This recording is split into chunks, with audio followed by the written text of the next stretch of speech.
I want to try to make a practice video for the first part, the first few parts, so that you kind of have some practice in case this part is frustrating for you, so you don't give up because you think you can't do the very first part. So I'm just going to show you first your brand new yarn. If you have never touched yarn before, you can see there's like a piece out here that would unravel from the outside. Everybody does it differently, but I don't like to use that piece because then you have to take off the paper and you have to unravel the whole way, like the whole time you're going. I like to pull it from the middle because as you go, it just pulls right out, usually without any problems. Some yarn you will find at the store already has like a tail hanging out. You just grab that and pull, and that's all. This is the second time I've done this part, trying to show you, because the first yarn I grabbed was too tangled for me to show you. The skeins that are shaped like this as opposed to this uniform shape sometimes can be harder. But so if there's no tail sticking out, you can just kind of grab in here and try to find one that's a little bit looser to make a tail. These kind of yarns, sometimes you can't find one, and I've pulled out the whole middle before just because I hate doing it the other way so much. But, oh, there it is. So see, that one eventually just kind of came flying out. So then I would use this one pulling from the center for the whole time. So I'm going to show you the first thing. Oh, and this is my G hook. I don't have any idea if you can see that because I can't see it because it's propped on books. So G 4.0 millimeters, whatever hook you want to use, really. I usually have to go up a size because I crochet really tight, but this blanket's going to be huge no matter what we do. So here, to make a slip knot is the first thing that you have to do. And I just make a circle, and then it has like a circle with an X. The tail is underneath, this part's on the top. And then I take the part that's hanging out and just stick it through the circle and then pull both sides, and it makes a knot. You can put your crochet hook in and just pull it up, and that is the slip knot to get started. Oh, I guess I should say most people hold their crochet hook just kind of like loosely in your hand like this. Some people hold it like a pencil, which I can't even show you because I don't know how to do it. And then, so when you first start your chain, and to put your yarn, I wrap it kind of around my fingers because I find it's easier to control the tension. Some people just do it like this. I wrap it around so you can see, like, that's how I wrap it. Sometimes if it's like a really slippery yarn, I'll actually wrap it around my pinky, but we don't have to do that for this one. So to start your chain, the chain is the very first thing you need to do for the foundation of your blanket. So you've got your slip knot. You're going to hold on to your tail in these two fingers underneath your yarn. And then you're just going to take your hook and go under so that it hooks around, and then pull it through your slip knot, and you have one chain. And then you're just going to do that again until you have however many chains you want.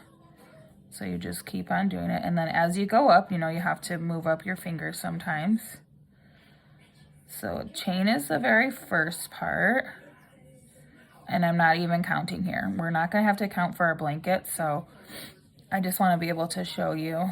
So now when you first start, your chain is not going to look anything like my chain, and that's okay because we can still figure it out from whatever chain you make. So see, I've made like 12 zillion chains in my crocheting career, so my chain looks really uniform.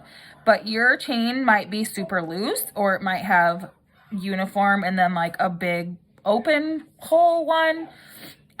They might be all different shapes and sizes, and that's okay. We can figure it out. This blanket is really going to be very simple. So the chain is really not that big of a deal. So you just keep going until you get the length that you want.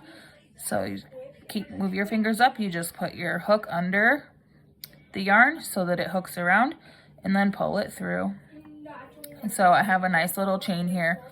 And then possibly the most, oh, I got a little knot.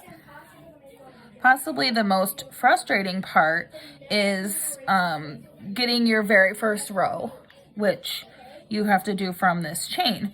So once you're ready to stop making your chain and start crocheting, you're going to want to like kind of put your chain like this. You can see it.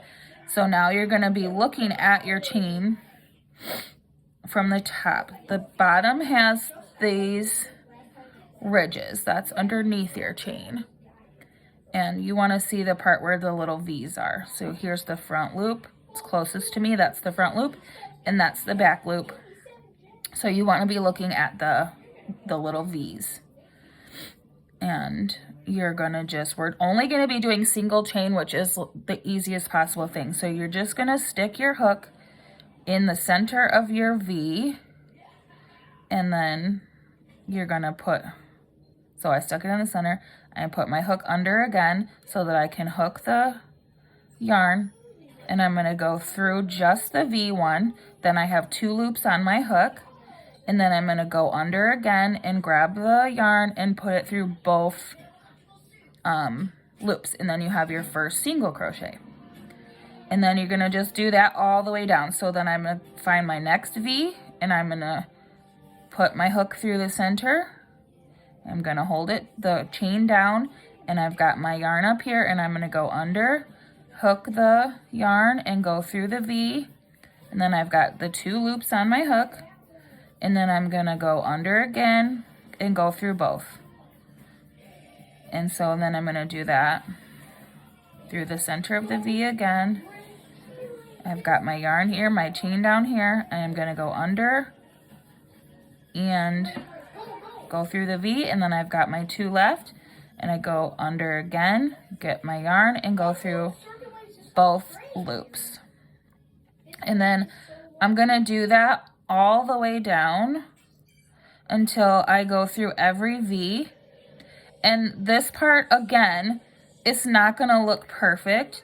This is the most frustrating and annoying part of crocheting, is just getting this first row done, because it's going to look all loopy and crazy.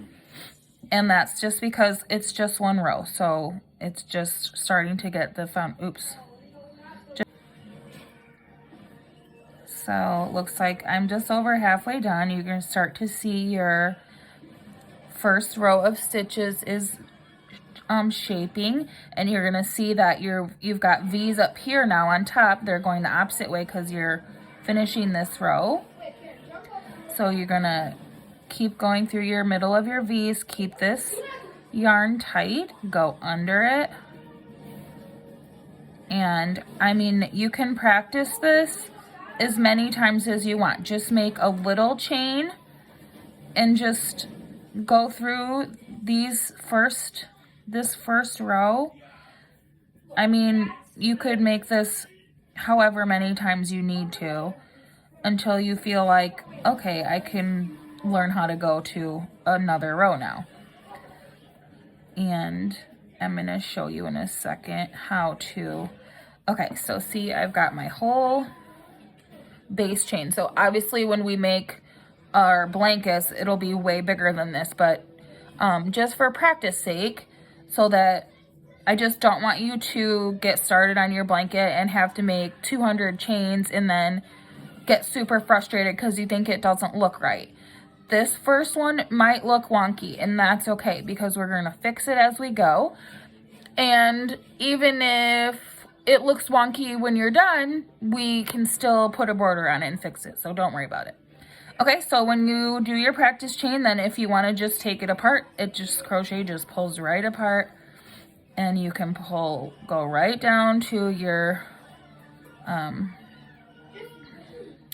slip knot and start again. Do that as, you can not do it at all if you want, or you can do it 100 times or 5 times or whatever. And when we are ready to get started on our blanket, I will show you the longer one and then kind of what it should look like. And obviously, if you have any questions or concerns, I don't care how silly you feel like it might be, it's not silly. I can help you figure it out. So that's it. Thank you.